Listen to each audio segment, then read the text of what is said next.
একটি ছোট্ট ইচ্ছা, পাখির বাচ্চা হাতে নেওয়া, শেষ পর্যন্ত হয়ে উঠল তার জীবনের শেষ যাত্রা।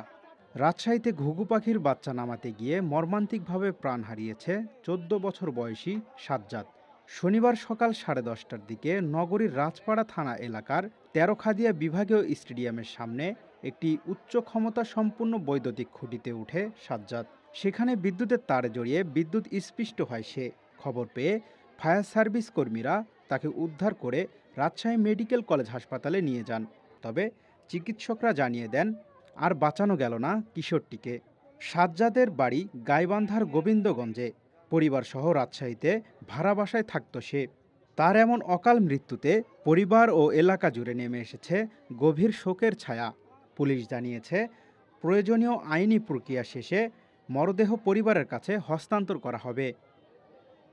জাকারিয়া আল ফয়সাল, ডেইলি সিটিজেন ভয়েস।